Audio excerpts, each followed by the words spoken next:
específico, las bebidas que están adulteradas. Yo creo que todos en algún momento hemos tocado el tema, ya sea por alguna historia de algún familiar, amigo, conocido al que le tocó, o por qué no, también pacientes que nos llegan que realmente ameritan de un manejo, que son pacientes que tienen un pronóstico bastante reservado dependiendo del grado de intoxicación y que les decía, realmente es un problema bastante severo en nuestro país. Esto, por ejemplo, es un artículo que publicó una revista española y decía, sin importar la procedencia o la calidad de la bebida, el alcohol en México mata más que la heroína, la cocaína, el cristal, el cemento, las metanfetaminas y el resto de las drogas juntas. Y aquí ni siquiera hablaba solamente de las bebidas adulteradas, hablaba en general del alcohol como tal. Y es que la intoxicación por metanol es una de las intoxicaciones más frecuentes a las que nos vamos a enfrentar. Es algo que no es ajeno. Me puse a buscar epidemiología de la intoxicación por metanol, incluso lo consulté con mi amigo ChatGPT, y me decía, no hay como tal una encuesta, no hay como tal algún dato de la Secretaría de Salud que hable sobre el problema, a pesar de que en México está bien establecida esta intoxicación. Lo que sí hay son un montón de anécdotas, de historias. Hay muchas situaciones en donde se ha visto la intoxicación masiva de pacientes por consumo de esta bebida. Esto se agudizó todavía más durante la pandemia, porque finalmente la producción de bebidas etílicas no se consideraba una prioridad. Hubo un periodo de tiempo en donde incluso no hubo tanta disponibilidad de etanol y pues obviamente se utilizó el metanol. Finalmente el metanol permitía la producción de estas bebidas alcohólicas, pero pues también nos permitió ver gran cantidad de pacientes intoxicados. Uno de estos casos que sucedió en la pandemia fue justamente en Tlapa, Guerrero, donde 18 personas de manera oficial fueron reportadas como intoxicadas por metanol. Sin embargo, los médicos de la localidad decían que las víctimas eran mucho más y que fácil superaban las 30, hablando de una localidad pequeña, de un pueblo pequeño, y esto fue porque habían bebido pues un tipo de destilado. En Puebla también ha sucedido. En Puebla, cuando a finales de abril, igual entre el año 2019 y 2021, hubo una ley seca, hubo un velorio en donde se repartió un tipo de destilado también y hubo 72 fallecidos. Jalisco también tiene su propia historia, con 47 muertes asociadas al consumo de alcohol de caña para producir el pajarete, que es una de las bebidas clásicas de las rancherías de ese estado. Y Morelos pues también ha tenido sus noticias, en donde en un festejo del Día de la Madre fallecieron 18 víctimas que bebieron mezcal adulterado. Entonces, como verán, esto no es nada ajeno a nosotros. De hecho, por ejemplo, en Puebla, justamente, en San Martín Texmelucan, hay una fábrica que produce el metanol, y es desde ahí, desde donde se utiliza para producir el resto de bebidas adulteradas. Puebla es un punto central para el comercio, no solamente de lo lícito, también de lo ilícito. Si yo estoy hablando entonces que tengo una fábrica en San Martín Texmelucan, pues realmente es una ciudad muy cercana a la Ciudad de México, al estado de Morelos, al estado de Guerrero, a Veracruz, y pues la distribución a partir de ahí se vuelve algo muy sencillo. Entonces les decía, como tal epidemiología, lamentablemente, como pasa en muchos de los temas de toxicología, no hay datos confiables. Pero lo que sí tenemos es una recomendación de la OPS, en donde dice que México debería de emitir una alerta epidemiológica por la intoxicación por metanol y que aquí, así como en el resto de países de América Latina, se debería de fortalecer la vigilancia por el problema de salud pública que representa. Para hablar de intoxicación por metanol, vamos a dar un panorama general de lo que son las intoxicaciones por alcoholes. Y es que todos los alcoholes se comportan de manera muy similar. Tanto el etanol, que es el socialmente aceptado, como el metanol, que es como lo que se adultera, como el etilenglicol. Es decir, todos los alcoholes son compuestos orgánicos que tienen la misma formación, un grupo hidroxilo unido a un carbón saturado. Todos ellos se van a biotransformar a partir de dos enzimas que vamos a estar mencionando a lo largo de la plática, que es la ADH y la ALDH, alcohol deshidrogenasa y aldehído deshidrogenasa. Y todas las intoxicaciones por alcoholes nos van a producir el mismo cuadro clínico. Vamos a comenzar con una embriaguez, seguido de una acidosis metabólica Y el efecto final es justamente el daño a órgano blanco, que es lo que yo voy a tratar de evitar. ¿Dónde encontramos el metanol? Pues no solamente es como parte de los adulterantes, o sea, eso es lo más común, pero también lo podemos encontrar en solventes, en combustibles. Hay muchos casos también de infantes con ingestas accidentales y que presentan este tipo de intoxicaciones. Pero lo que más nos va a ocupar, y seguramente los casos que más vamos a ver, son justamente como adulterantes de bebida, ¿no? Como dice aquí la imagen. El Tonayán es una bebida alcohólica, un destilado de dudosa calidad, en donde contiene pues algunos compuestos bastante llamativos. Este metanol se conoce también como alcohol metílico, alcohol de madera, es incoloro, es ligero, es volátil, es tanto lipo como hidrosoluble, se puede absorber, se puede inhalar, o sea, las vías de exposición es piel, mucosas, si se ingiere es el tubo digestivo proximal y tiene un volumen de distribución bajo. Este volumen de distribución me habla a mí de que realmente al momento de ingerirlo voy a tener una intoxicación fácil. Y pues al ser incoloro es realmente algo que va a servir para que al momento de agregarlo a las bebidas no se note. Por eso es que raramente cuando alguien consume una bebida adulterada se va a dar cuenta. Y además, pues dicen por ahí que en México hay talento, ¿no? Que falta apoyarlo. Yo diría que además falta encaminarlo.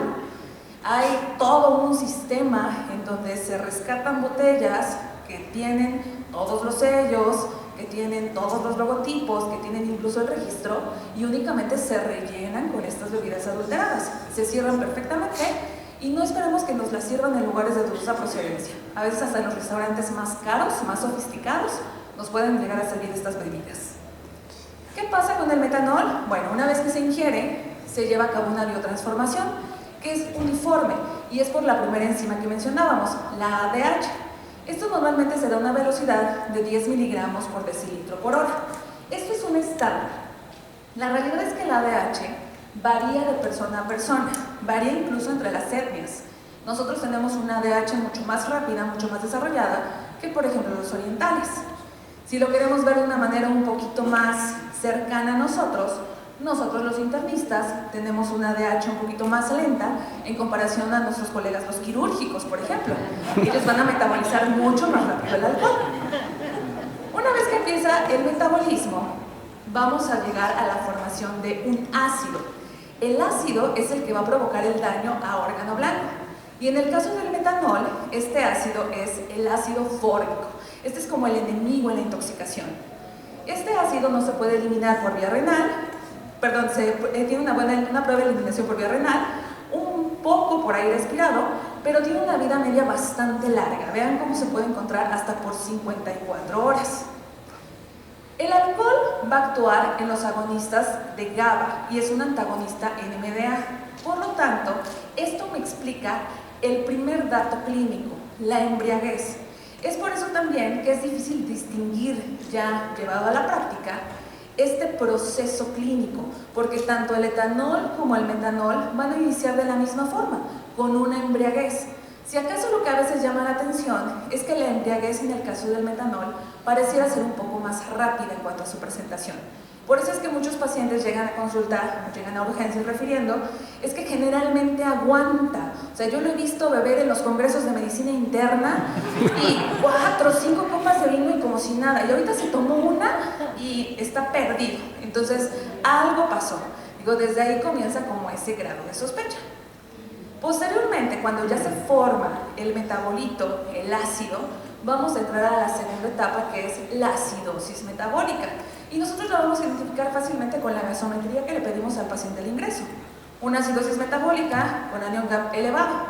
Y todo esto va a llevar al tercer paso que es el daño a órgano blanco. Es decir, lo que nosotros tenemos que evitar y lo que muchas veces ya es algo irreversible. Les decía entonces que en el metanol el culpable, el enemigo es el ácido fórmico. Este ácido se acumula en la retina, interviene con la fosforilación oxidativa, nos lleva a muerte celular, a desmielinización del nervio óptico y por lo tanto a deterioro y pérdida de la visión. Entonces ese famoso dicho de que si bebemos alcohol adulterado nos podemos quedar ciegos, no es un dicho, es una realidad.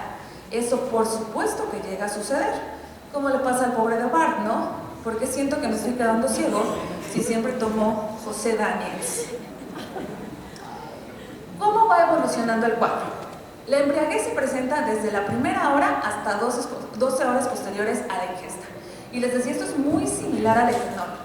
Aquí el paciente puede manifestar igual náuseas, vómito, hay un deterioro del estado de alerta.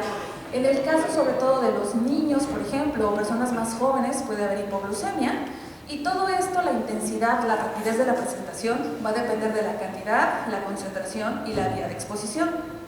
La acidosis metabólica se presenta de 12 a 24 horas posteriores a la ingesta. Y este es el resultado de la biotransformación en un aldehído y posteriormente en el ácido orgánico. ¿Qué vamos a ver clínicamente? Lo mismo que en cualquier acidosis. Hiperventilación, cefalea, náuseas, vómito, dolor epigástrico y en algunas acidosis mucho más marcadas, incluso el paciente puede llegar a convulsionar. Y finalmente, el daño a órgano blanco se establece generalmente de 48 a 72 horas posteriores a la ingesta de la bebida adulterada. ¿Cómo lo va a manifestar el paciente? Con disminución de la agudeza visual, escotomas, visión borrosa o de plano ceguera. Cuando el paciente llega diciendo que ya no ve absolutamente nada, estamos hablando de que ya estamos en esta tercera fase de la intoxicación y que ya es un daño permanente. Aunque nosotros tratemos al paciente, aunque demos el manejo que vamos a ver, esa ceguera ya no es reversible. Lo que se perdió de la vista, lo que se murió del nervio, eso ya no hay forma de recuperarlo. Por eso es tan importante, pues realmente hablar de medidas de prevención. ¿Cómo voy a hacer el diagnóstico? El interrogatorio. Como todo en la clínica, siempre es el interrogatorio lo que me va a dar los datos, lo que me va a hacer sospechar. Les decía, esa historia de repente del familiar, del amigo, que dices que algo raro pasó, o sea, él no se comporta así, él no se emborracha tan rápido, o cuando comienza a presentar las convulsiones, las náuseas, los vómitos, y lo mismo, no manifiesta, es que normalmente no le pasa eso cuando consume alcohol, o sea, yo lo he visto tomar, yo lo he visto tomar, y eso no pasa. Ahí comenzamos con el grado de sospecha. Por supuesto, pues será interrogar ¿qué tan confiable es la bebida que se ingirió? Les decía, muchas veces pensamos que por el simple hecho de haberla comprado en la Ciudad de México, por ejemplo, allá en La Lagunilla, en Tepito, en las calles te venden las botellas hasta en 200 pesos, pues que eso es el grado de sospecha. Pero la realidad es que nos ha tocado ver pacientes que van terminando de cenar de lugares de renombre, de lugares reconocidos, en donde aparentemente abrieron la botella frente a ellos y cumplen con toda la clínica de la intoxicación por metanol. Debo de realizar mi exploración física. En el caso del metanol, pues obviamente una exploración muy orientada para ver alteraciones visuales. En cuanto a laboratorios, aquí es muy importante pedir química sanguínea, electrolitos séricos. Se puede solicitar también amilasa, lipasa y pruebas de función hepática, porque en esta intoxicación no son pocos los cuadros de pancreatitis que se presentan de manera asociada.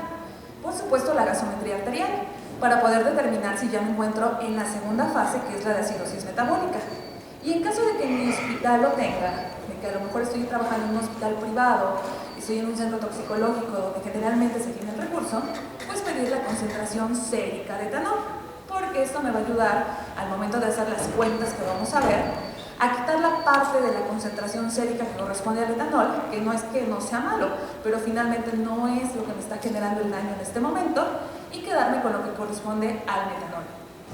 Y esta intoxicación es bastante interesante porque se trata de hacer cuentas. Nosotros vamos a tener que desempolvar nuestra calculadora, que generalmente se lo dejamos siempre a los pediatras, y hay que hacer una serie de cuentas. Necesitamos hacer cálculo de osmolaridad, cálculo de brecha aniónica y cálculo de brecha osmótica, porque son todos estos valores los que me van a servir para decir en qué momento de la intoxicación está mi paciente y por lo tanto cuál es el tratamiento que debe recibir. ¿Por qué calculo todo esto? Porque los alcoholes son osmóticamente activos, o sea, todos los alcoholes. Cualquier alcohol que yo beba va a elevar mi osmolaridad sérica. A mayor cantidad, mayor osmolaridad. Conforme se va transformando el alcohol, esta va a ir disminuyendo hasta llegar a un valor normal. De manera paralela, cuando el alcohol se va degradando, lo que se van formando son estos ácidos orgánicos, les decía en el caso del metanol, el ácido fórmico. Y esto va a alterar el equilibrio ácido-base y por lo tanto va a elevar mi brecha aniónica y va a elevar mi lactato. Entonces, de ahí la importancia de tener todos estos cálculos, porque mientras uno baja la osmolaridad conforme va evolucionando la intoxicación, el otro va a ir subiendo, que es la brecha aniónica. Y el punto donde yo encuentre al paciente es lo que va a definir el tratamiento que yo le voy a dar. Entonces, estos cálculos son brecha osmótica, osmol-gap, que es la diferencia de la osmolaridad sérica medida por laboratorio con la calculada por nosotros. Para la calculada, pues tenemos la fórmula que ya todos recordamos, y lo único que aquí agregamos al final es la concentración de etanol. Lo que les decía, que si está disponible en sus hospitales, en sus unidades, se puede solicitar, que se divide por esta constante, que es el 4.6, y nos va a ayudar a que el valor que nos dé sea única y exclusivamente el del metanol. Si no tenemos concentraciones de etanol en nuestro hospital, no pasa nada. Hacemos la fórmula hasta esta parte y trabajamos con ese resultado. ¿Cuál es el valor normal? Menos de 10. Todos los que estamos en esta sala debemos de tener menos de 10. Si alguno tuviera más de 20, es ya una sospecha de intoxicación por alcohol. Y si alguien tuviera más de 50, eso ya es altamente sugestivo de una intoxicación por alcohol. La brecha aniónica, igual, la fórmula que recordamos para sacar esa diferencia entre sodio y el cloro y el bicarbonato. Lo normal debe ser entre 8 y 16, pero vamos a ver cómo cuando nosotros tenemos estos pacientes, el anion-gap está mucho más elevado. Y dependiendo entonces de estos dos valores, del momento en el que yo encuentre al paciente, voy a poder definir mi tratamiento. El tratamiento para ambos pacientes, tanto los que están en este inicio de la curva, disminuyendo la osmolaridad, como aquellos que están aumentando la brecha aniónica, pues tienen que empezar con el ABC. Siempre tiene que ser con los cuidados básicos, con el manejo de los líquidos, con la reposición de los electrolitos que pudieran estar alterados, la corrección del desequilibrio ácido-base. Y aquí sí es muy importante especificar que cuando hablamos de alcoholes, no necesitamos hacer lavado gástrico. Los alcoholes se absorben muy rápido.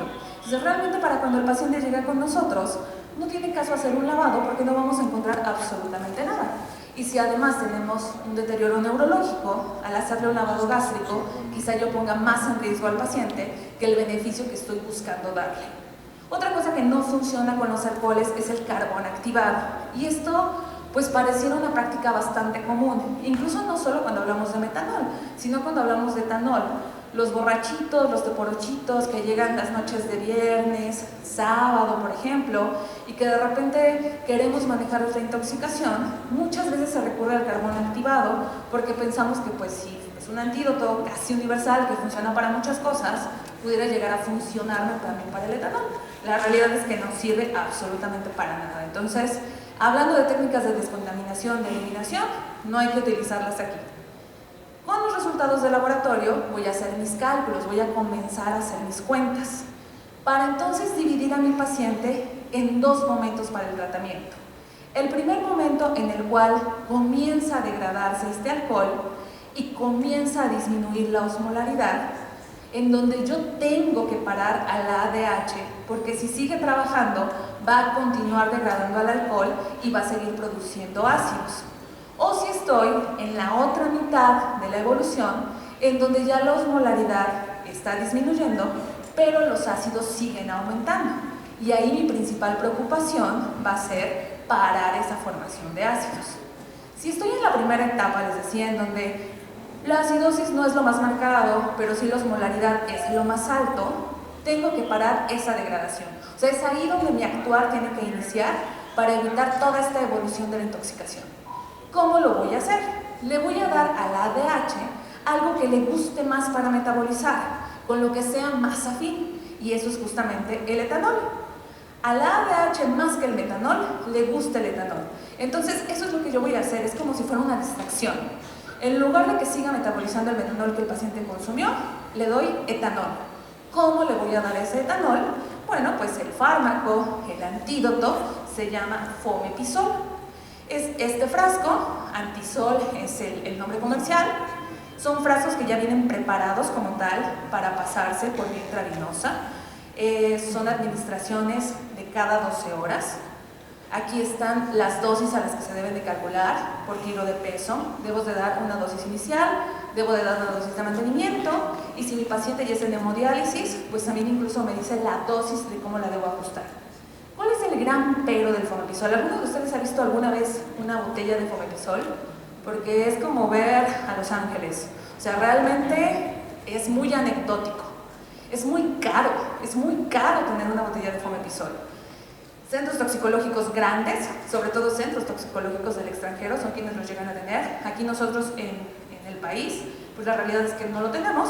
Incluso en centros toxicológicos Lomas, que es quizá el que pueda manejar más recursos, pues se habla de hacer compras para poder conseguirlo, y ni siquiera ese tipo de pacientes puede costearlo, mucho menos alguien como los casos que vimos de los intoxicados en Puebla, en Guerrero, en Morelos. Entonces, ¿de qué me sirve saber que existe el Fomepisol si jamás lo voy a poder utilizar? Pues bueno, tenemos otra alternativa. Nosotros tenemos el vodka. Y todos hemos visto una botella de vodka. Y vodka hay en el Oxxo que está en la esquina de todos los hospitales, o en la tiendita de la esquina. Al final lo que yo quiero es darle etanol a esa ADH, ¿no? Les decía, lo que yo quiero es que se olviden del metanol y darle etanol. No tengo Fomepisol, pues mando a comprar una botella de vodka. Tiene muy buena efectividad, sobre todo si lo doy de manera temprana. Evita que se continúe biotransformando el alcohol y por lo tanto que continúe evolucionando la intoxicación. Porque les repito, es mucho más afín para la ADH. Y al final, todos los metabolitos que se forman, que en este caso es ácido acético, pues es mucho más fácil de eliminar y tiene menos efectos indeseables. Ahora, ¿por qué elegimos el vodka? Porque a nosotros nos gusta el vodka, la realidad es que no. Yo creo que todos aquí tenemos a lo mejor preferencia por otro tipo de alcohol. Pero ¿por qué creen que se elige el vodka? Porque es el que tiene menos congéneres. A diferencia del whisky, del coñac, por ejemplo, del vino, tiene muchos menos congéneres. Esa es una. El otro es la concentración. El vodka generalmente tiene una concentración al 40%. Esta concentración es mucho más fácil de que yo la manipule. El porcentaje al que se encuentra el alcohol que yo absorbo más rápidamente es al 10%. O sea, cualquier bebida alcohólica que ustedes consuman que esté cercano al 10% es la que más rápido se va a absorber, es la que más rápido se les va a subir. O sea, ¿por qué me emborracho más rápido con esas bebidas? Porque es la que más rápido absorbo. A diferencia de coñac, whisky, tequila, otros destilados con porcentajes más altos, que sí, igual a lo mejor me van a intoxicar, no también, pero voy a tardar más tiempo. Entonces, yo necesito, para que un alcohol se absorba rápido, tenerlo cercano al 10% en la concentración. Tengo un vodka al 40%, tiene pocos congéneres.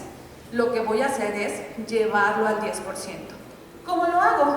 Pues lo voy a combinar con solución glucosada.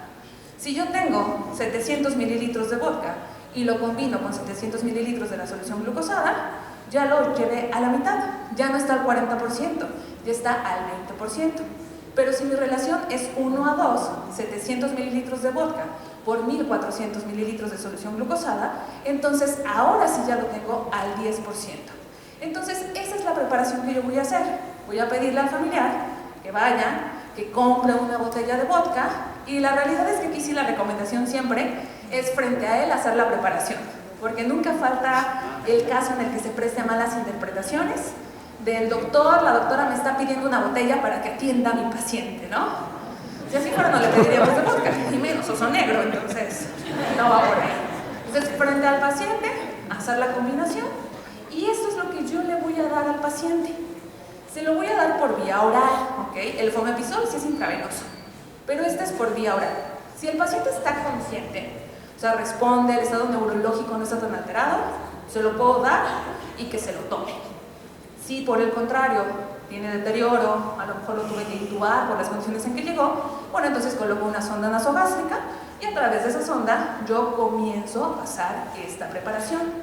Y la dosis es de 800 miligramos por kilo de peso en 20 minutos, cuando es el bolo inicial. El mantenimiento es de 80 a 150 miligramos por kilo por hora, y si el paciente está en hemodiálisis, es de 250 a 350 miligramos por kilo por hora. ¿Qué es lo que voy a buscar? Mantener una concentración sérica de etanol entre 100 y 150.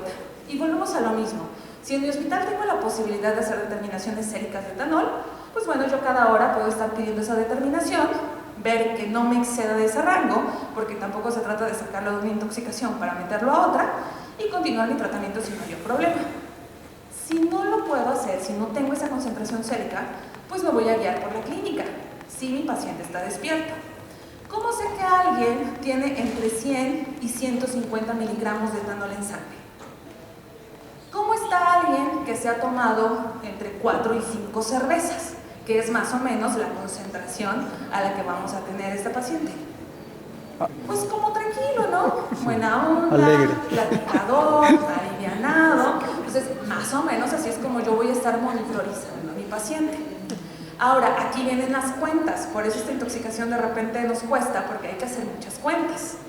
Cuando yo ya tengo mi preparación al 10%, significa que de esa preparación, cada 100 mililitros van a tener 10 gramos. Y yo tengo que hacer el cálculo, por ejemplo, para la dosis inicial, de 800 miligramos por kilo de peso.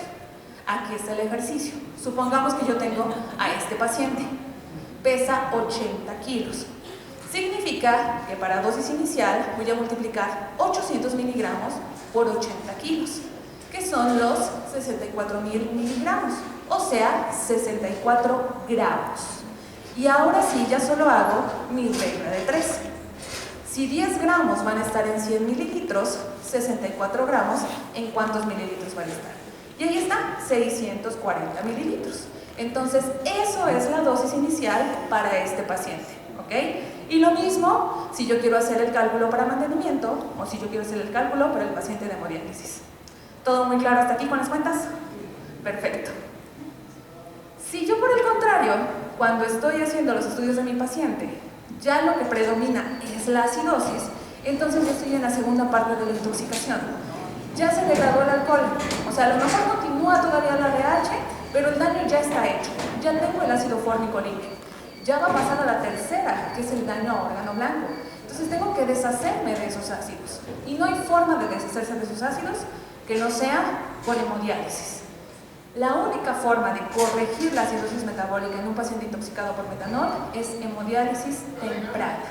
Más aún si ese paciente ya llega refiriendo escotomas, ceguera o de plano la pérdida de la visión. Y es aquí donde de repente nos enfrentamos a situaciones, sobre todo en la medicina institucional. Porque en la privada, hemodiálisis, el único requisito es que tengas riñones y que tengas dinero, o sea, no hay más. Pero en la medicina pública, todos los que hemos enfrentado esta situación, yo creo que sabemos muy bien qué es, si hay máquinas disponibles, si el nefrólogo acepta pasarlo. Lo primero que te preguntan es, ¿ya le pasaste líquido? ¿Ya le pasaste bicarbonato?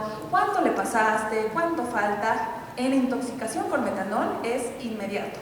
Si yo pierdo tiempo con líquidos, si yo pierdo tiempo con bicarbonato, el ácido se va a seguir formando y esa visión se va a seguir perdiendo. Entonces, hemodiálisis temprana es lo mejor que le puede pasar al paciente que llega ya con una acidosis metabólica marcada. Estos son de hecho los criterios por los cuales un paciente por aquí llega conmigo, debería de estar pasando a hemodiálisis inmediata.